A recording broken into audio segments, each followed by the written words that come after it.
Hey there, this is Dr. Evan Osar with the Institute for Integrative Health and Fitness Education. Thanks so much for joining me on this edition of Integrative Movement Insider.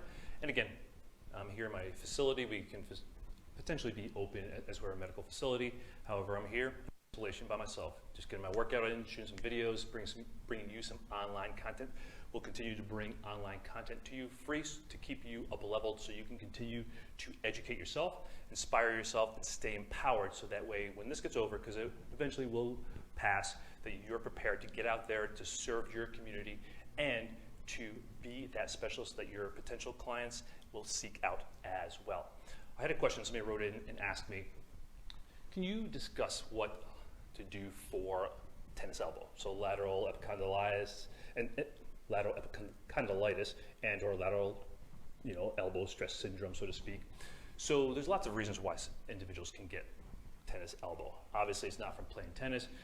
Oftentimes, what we see in our clients is they have shortness of their pronator teres. So pronator teres is a muscle that comes from the inside of your elbow. So if you find that bone that sticks out in the inside of your elbow, that's your medial epicondyle.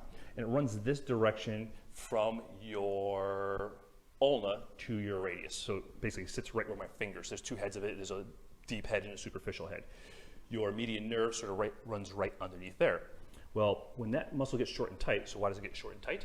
Because so many of us spend time on our phones and our computers, and a lot of our society, most of our society, is flexion based. So we're gripping our steering wheel, we're manipulating silverware, things like that with our hands in this position. So pronated position, so the pronator teres often gets short.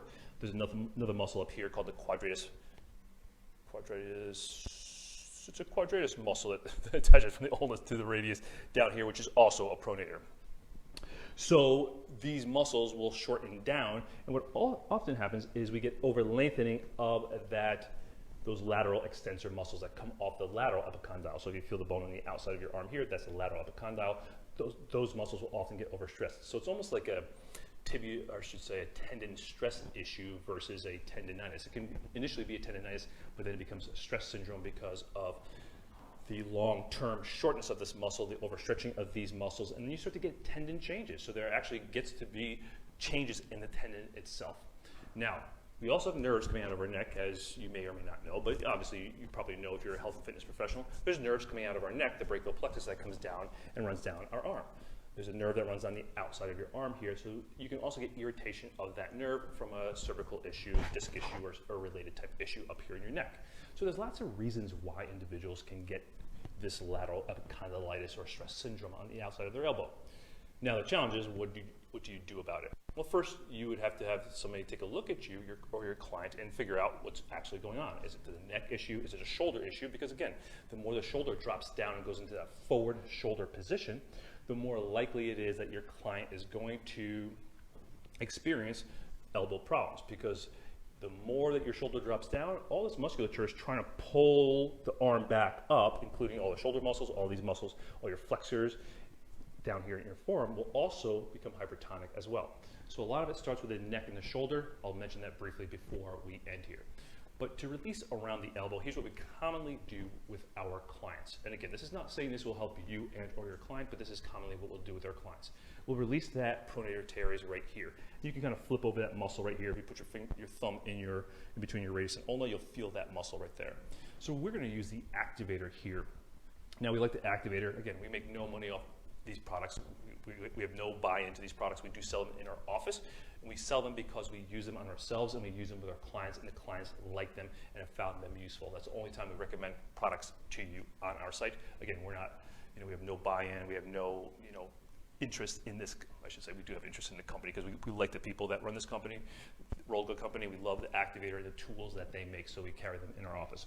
So what we do is take the smooth edge of the activator. You can also use a ball. Use a tennis ball. You can use a hard rubber ball, a lacrosse ball, something like that.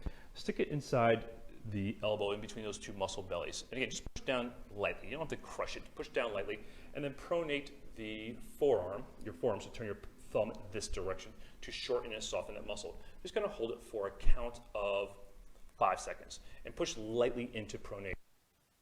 Try to turn your forearm this direction.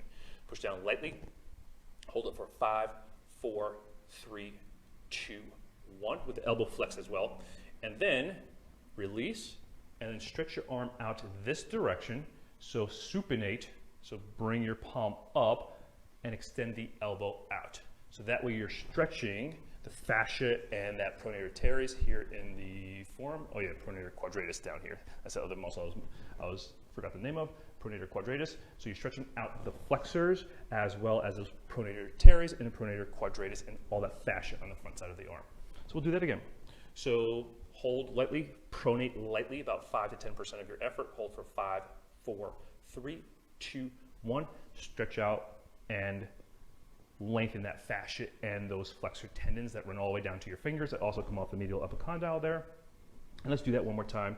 Again, 5, 4, actively trying to pronate, 3, 2, 1, and then stretch it out. Stretch out the flexors, the elbow flexors, as well as the finger and wrist flexors, as well as the pronator teres and pronator quadratus. Hold that for about 10 seconds. You can hold it longer, up to about 30 seconds as well. Now, you've done some release. Now you want to do a little bit of activation. So what you do is take a band, a resistance band. If you don't have a resistance band, you just use your hand. But the resistance band works nice, and again, don't use too much tension. So we're going to, again, start in pronation, so this position, and then very lightly go into supination and hold the arm in this position. So I'm going into a little bit of wrist extension, just a tiny bit, a little bit of finger extension, and then some supination. So again, if that's painful, find a position that's not painful. So this is painful up here, try it down here, try it down here, try it down here, try it down here. Find a position that's not painful, because the great thing about isometric contractions is you get a carryover 15 degrees in each direction of the isometric position. So say you're at 90 degrees of elbow flexion doing the isometric here, you actually strengthen the range of motion. So from 90 degrees to 105 and 90 degrees, trying to do my math, wasn't so great at math, which is why I became a chiropractor, from 90 degrees down here to 75 degrees. So you strengthen in that range even though you're just holding an isometric position. So find the position that allows you to hold and not be painful. Hold that for about 10 seconds and then release. Do that about 5 times. And then just see how your forearm and elbow feel.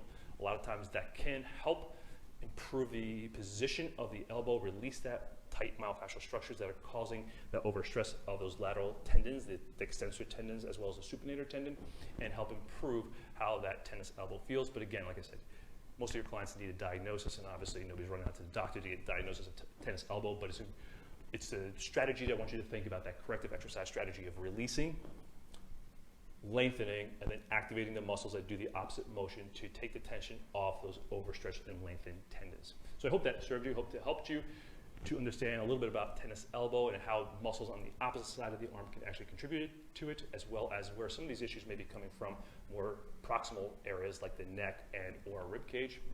But again, don't diagnose, don't try to treat pain if that's not in your wheelhouse, in your specialty, but just to educate you so you can help educate your clients as well. So we'll be back tomorrow on Integrative Movement Insider. I'll be back doing Tuning Anatomy Geeks, obviously by myself because we're in social isolation, but again, to continue to educate, inspire, and empower you to use this time strategically, because again, we will come through this, we'll be stronger from this, and your community needs you to serve them both now and when we come out of this. There'll be individuals, your current clients as well as your potential clients, that need you to be the expert for them. So thanks for all you do. Thanks for hanging in there. Support each other. If there's anything we can do here at the Institute for Integrative Health and Fitness Education, please let us know.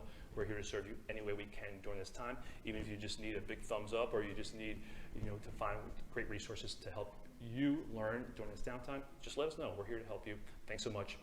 And I also want to give a shout out to all the first responders, because there's a lot of people out there risking their lives, the police, fire, ambulance, doctors that are out there, and all the support staff to those individuals that are out there doing great work to help keep the rest of us safe. So be safe, support each other, and we're sending you peace and love. Make it a great day.